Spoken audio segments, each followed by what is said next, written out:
Here we go. Today I said I was going to talk about the gap in the gain, and and that comes from Dan Sullivan, guy from an organization called Strategic Coach, which a lot of people in our world never heard of him. He's really big in the high-end entrepreneur world because, that, and a guy named Dr. Benjamin Hardy, I want to say social psychology, organizational psychology. He has a PhD in that. And they talk about the gap in the gain. So what I'm going to talk about, I'll kind of go into that. But basically, the name of this talk is Burn the Boats. Burn the boats. What I learned from working with people who overcome addictions and successfully lose weight and keep it off for almost 40 years, what's the difference between the people that succeed and those that don't, right? And to me, it has to do with what I would call the gap in the gain. So why do some people succeed and others don't? That's the magic question. In the recovery side, let's say from alcohol and drugs, let's say they go through a treatment program and whatever kind of treatment, most treatment programs, probably 95% in this country, are 12-step based. They dry you out, they get your health back a little bit, you do some therapy, whatever kind of therapy they're doing at that place. It's a lot of lay therapy, people in recovery that become counselors, and some more clinical, and then a lot of psychoeducational stuff, and then they go to a lot of 12-step meetings. So let's say someone went through treatment, and then they get out and they do everything they're supposed to do, or they just start going to AA or NA meetings, and they're doing everything they're supposed to do. They're following the steps, right? And yet, they don't succeed, right? They relapse. They keep going back out. It's the cycle. It's the same as all of us can say with weight loss clients. They go into a hypnosis program. Maybe they join, well, it's closing now, Jenny Craig or Nutrisystem. Weight Watchers, one of those, right? And it works for a while, but it doesn't work long term. I know now the big craze is that Ozempic or whatever that drug is that they're pushing. But it's like, well, there's no long-term metrics to see what the success rate is, and will you be on that drug the rest of your life, and what is that drug going to do if you're healthy and your pancreas is working so your A1C is fine? So if you start taking this, is it going to have any negative effect? People go, yeah, but it's been tested. I go, yes, but many of us just open up all the massive lawsuits that are going on drugs that were totally safe, Celebrex was for arthritis, VA gave it to me. I started taking it. It worked, Then, oh, by the way, it causes stomach cancer, in a percentage, and they take it off the market. So anyway, so why do some succeed and others not? That's the magic question. What's the driver? And I've been doing this for a long time. So I'm going to tell you about my friend, a guy I know, I'll call him Joe. He couldn't seem to sober up. Right? Joe was a good guy, couldn't seem to sober up. Well, a lot of people with addiction issues, it seems like they're great people when they're not drinking or drugging or gambling or porn, whatever their addiction is. When they're not in the act of addiction, they're generally great people, So, he tried to do everything right, but he would stay sober a little while and then relapse, stay sober a little while. His drug of choice was alcohol, and so it was kind of interesting, right? But then what happened was, after much prodding, he went to some seminars that weren't just 12-step based. And actually, it was a therapist that got him to start doing this.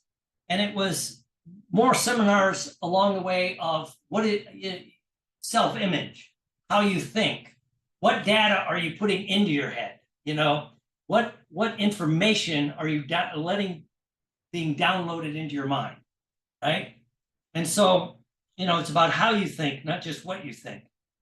So he got some recordings. This goes back a while, this one, right? So they were cassette tapes. Some of us can remember those, right? And so he started listening to these cassette tapes over and over again, right? Because he figured, well, if I've got, I think he was in his 40s at that time. If I've got 40 years of programming, it's not going to be fixed with, one quick afternoon of listening to something or doing that. So he did it like hours upon hours and upon hours, right? And what happened was his thinking started to shift a little bit. And he was still going to the 12-step world, right? Which has some of that, right? And one of the great things that the 12-step world says, all change starts with truth. And the toughest truth is self-truth. You have to realize whatever you've done up to this point has not worked, or you would not be sitting in an AA or an NA or an OA or GA, all the A meetings, right? You wouldn't be, if what you were doing worked, you wouldn't be here. So you need to be honest with it, right? And so he did something that was different from other people that weren't making it. And like he did before, is he started investing, in his recovery. And you can invest basically two things, right? You can invest your money. A lot of people, a financial investment gets you motivated. Will you follow through? But I would say the biggest thing he did was the financial investment. He started going to seminars, started taking workshops, right? In that kind of thinking, got into the new age kind of thinking.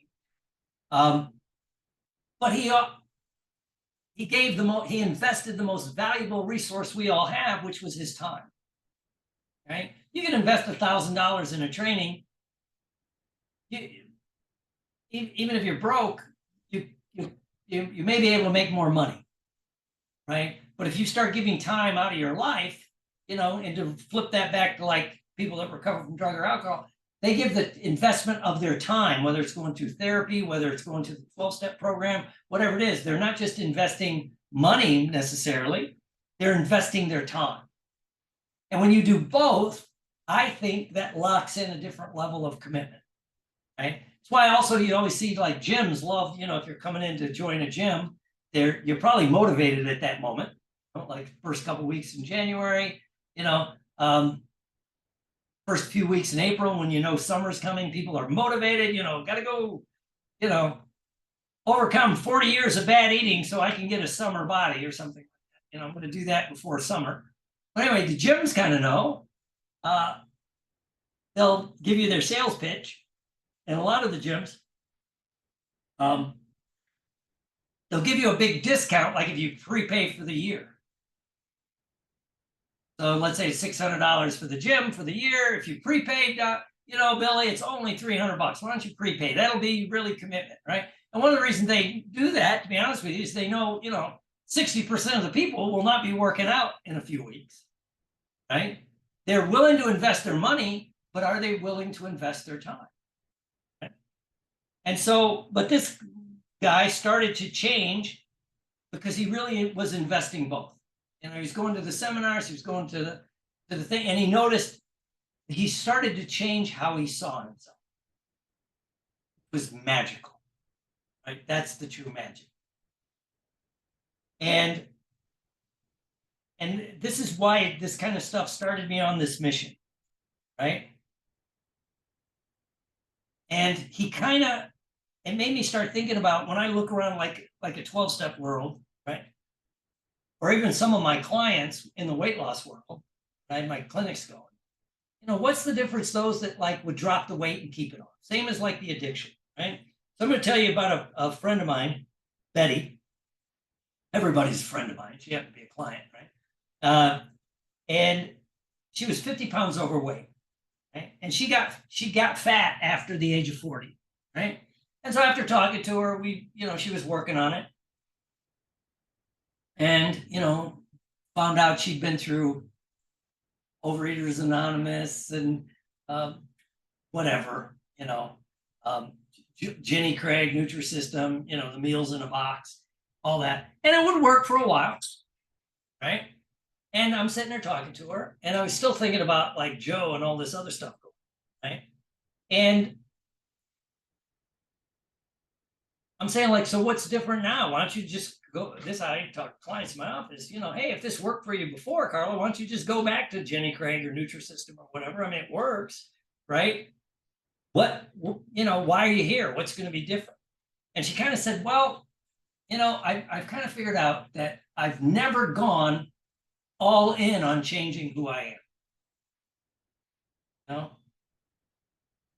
And I'm sitting there going, have you ever heard of Cortez, when he landed in the New World, they burned the boats because he didn't want his men thinking we can get back on the boats and go back. I don't know if it was Spain or Portugal, wherever it was, Billy would know, Italy, whichever place it was, right? But they burned the boats, right? There's no option, right? And I said, well, that's interesting, and so we're talking.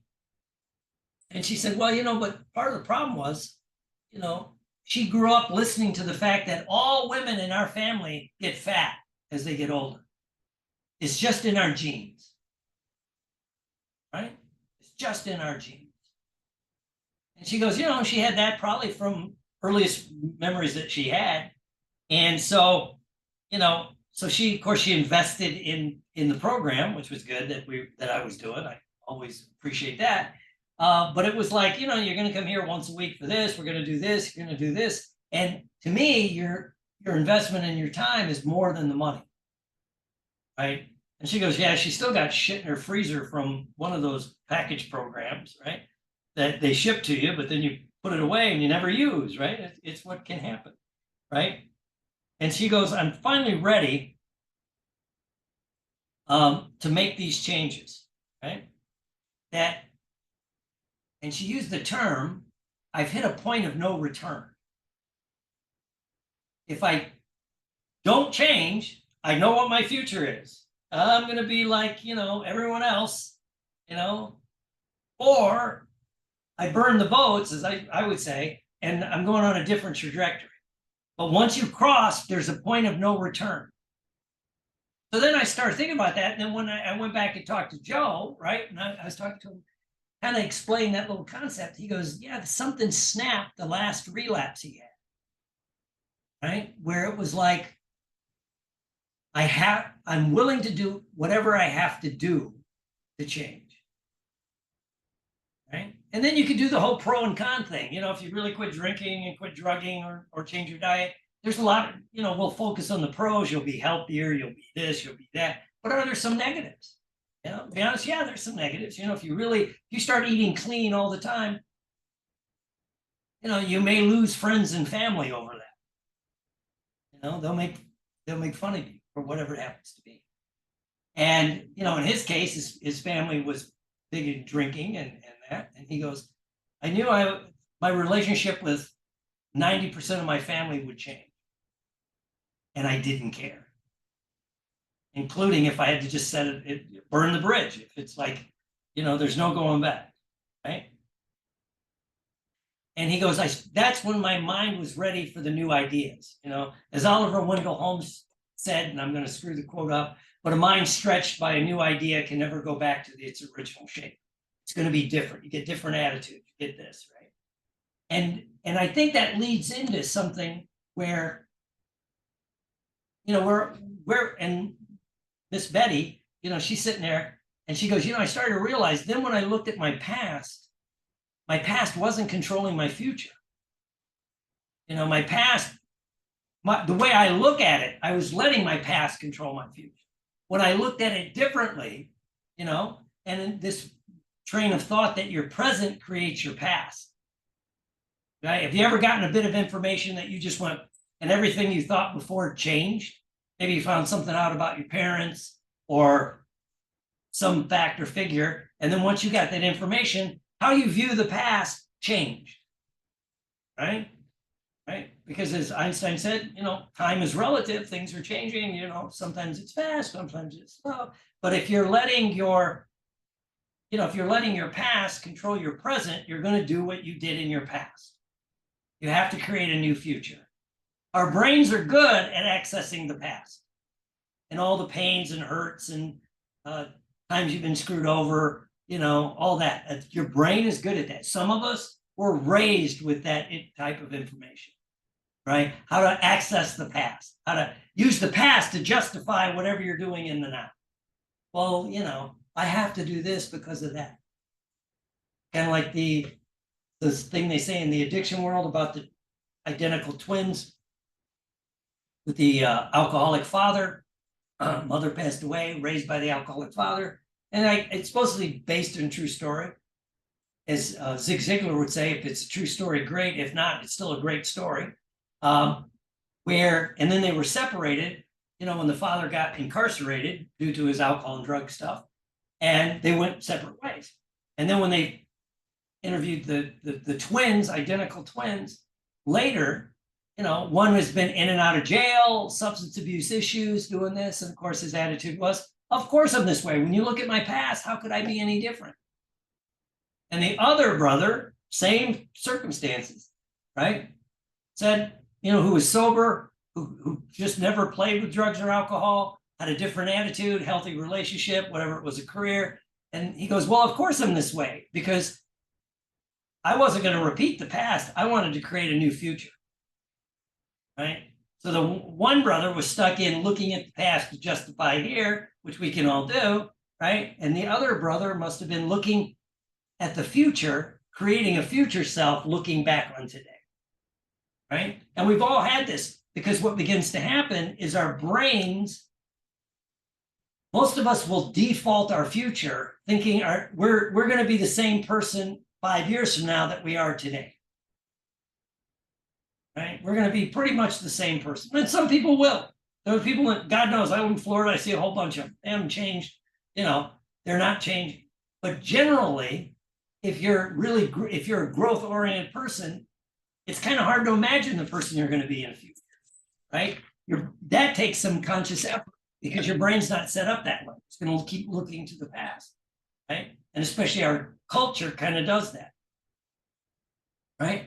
And then my friend Betty kind of said too, as we were sitting there, she goes, and I'm really here. The reason I'm here, I heard hypnosis helps with this. And I know changing short term, a 30-day diet, a 60-day diet, even change, I'm going to eat healthy for 6 months, whatever it is, isn't going to work for me. I've been thinking, what's going to happen if I eat healthy for the rest of my life? And she goes, once I started thinking about, if I eat healthy the rest of my life, what's my future? She goes, I'm going to be the 80-year-old that can play with their grandkids, that is still social and can go out and do things, because, my knees and my back aren't bad because I'm 100 pounds overweight. And so she's like, so I started looking from the future. That's the person I want to be, and is it worth giving up some stuff from my past, and she was really ready to commit to that,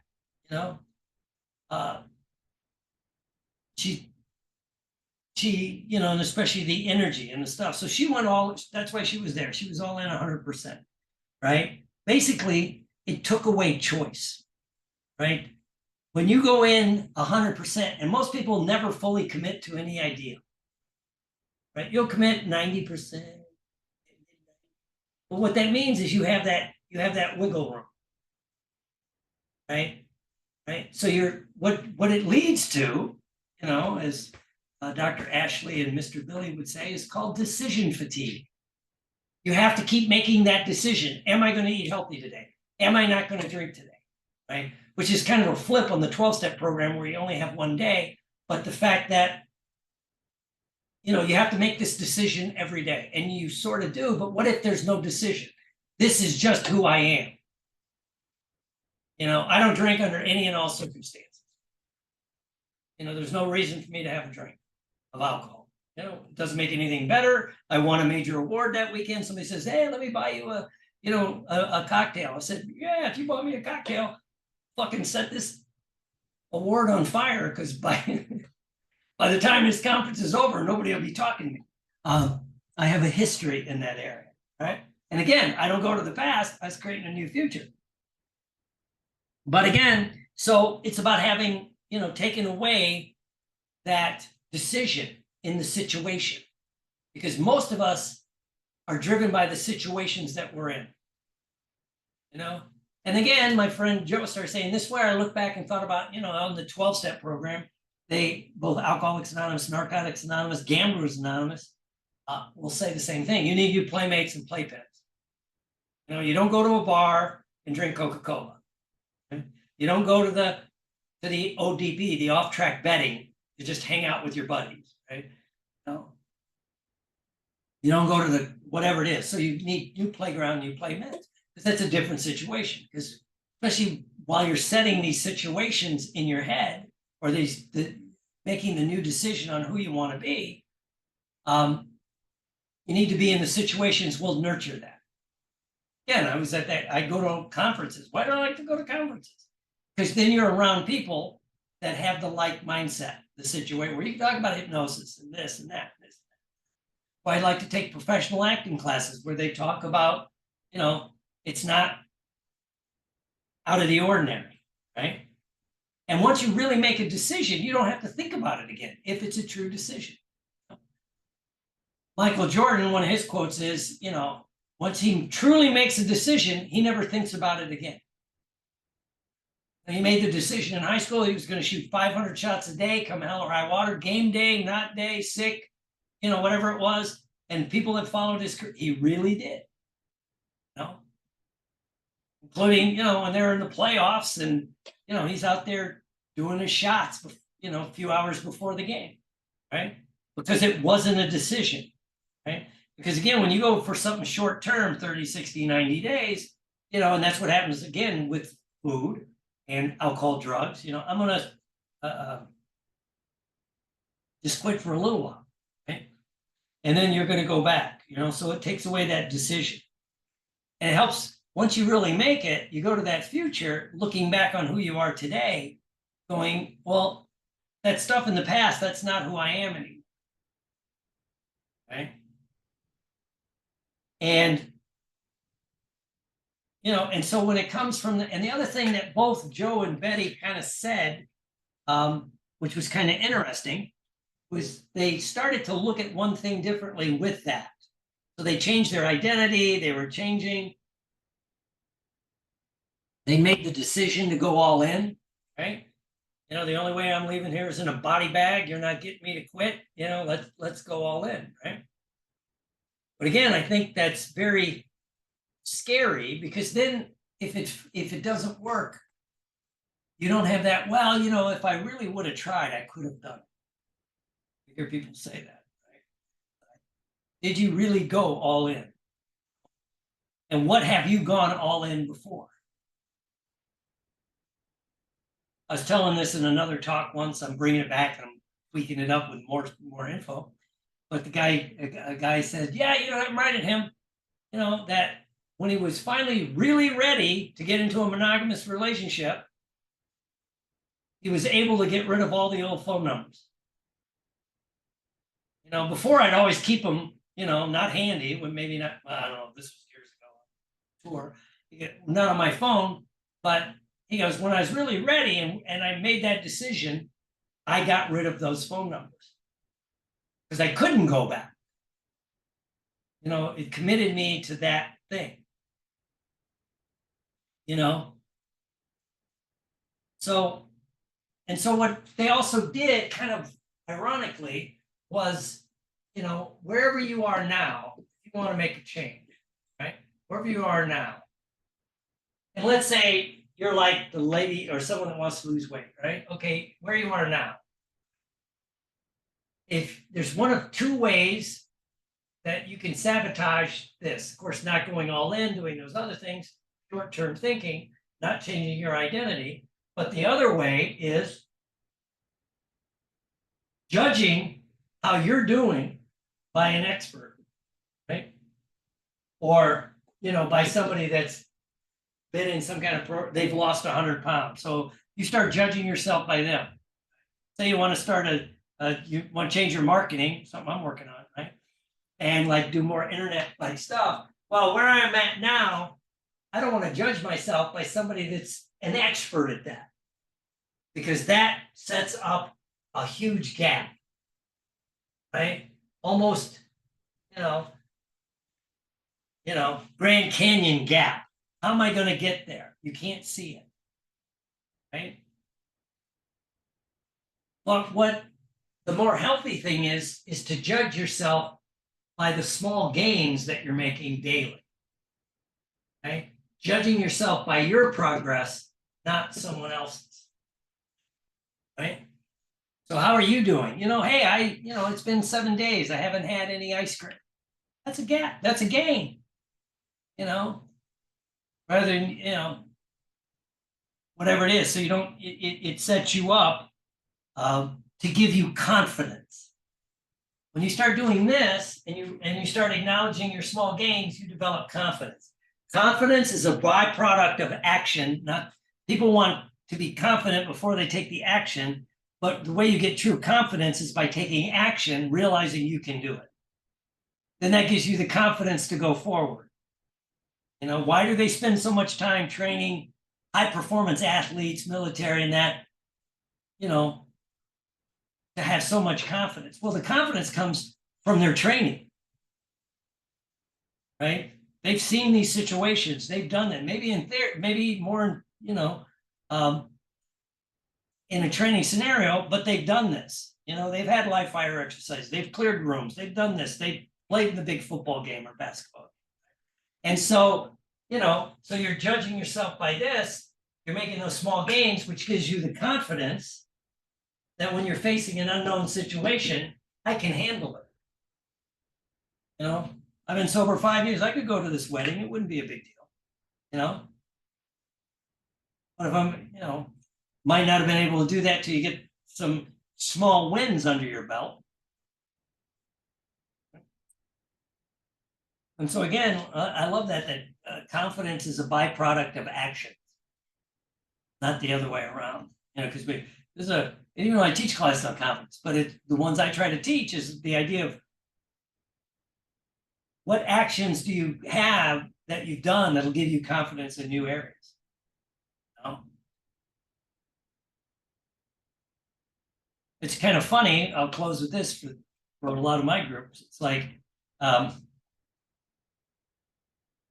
sometimes you'll hear a stage hypnotist, person that hypnotizes, you know, stage, not have the confidence to sit one-on-one, right? Even though they've hypnotized like tens of thousands of people, but it's a group. It's a numbers game. If you don't like it, I just kick you off the freaking stage. You know, but what if somebody comes in my office? Now I got to do this, right? But on the flip side, I've worked with a lot of people that are very good one-on-one, and now they want to do stage, and they're like, I can't do it. That's so much, you know. It's like, but if you've hypnotized 1,000 people, now we're just going to speed up the metrics of the number that you're going to do it with, right?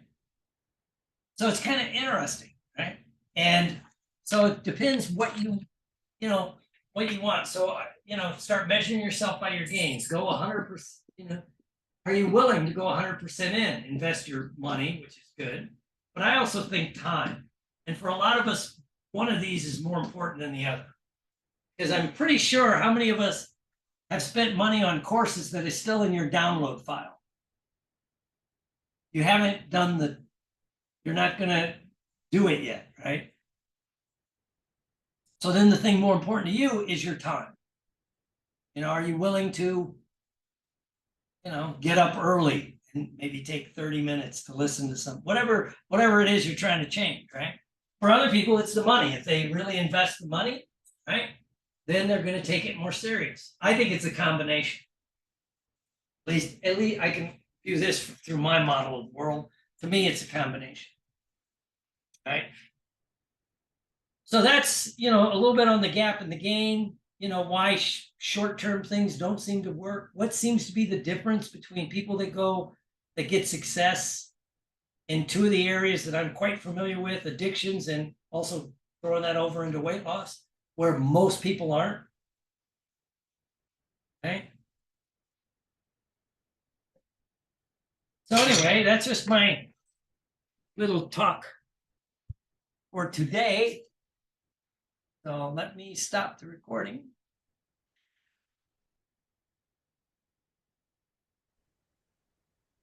Well, I hope you like this on the gap and the gain and how to go 100% all in. What are you willing to commit to? And always my last warning is you only have so much mental energy, so much psychological energy, I think. You can't go 100% in on everything or you're going to just explode. And is it that important to you? What is it you want to be committed to? You know?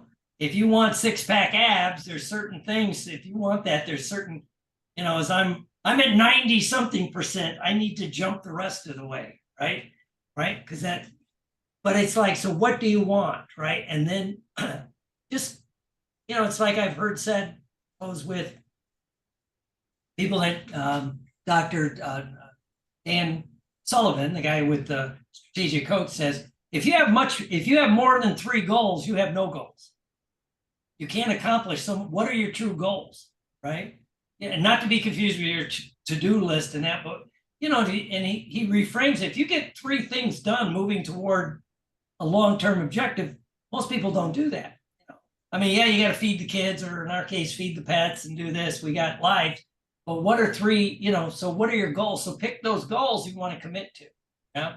And if you have any questions about this, go to drwillhorton.com. Also, it's same site, hortonpsychology.com. I have courses, seminars, workshops, and it's kind of funny. A couple of people asked me at this conference, they wished, what did one person say? They wished I still saw clients.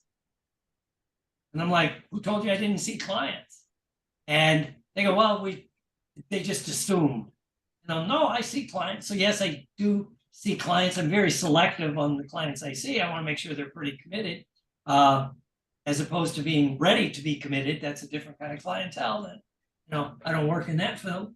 So anyway, have some fun with this. If you have any questions, reach out, drwillhorton.com, and let me know what's going on. And wherever you see this video, make sure you give a thumbs up, subscribe, wherever it happened to see it, and keep in touch.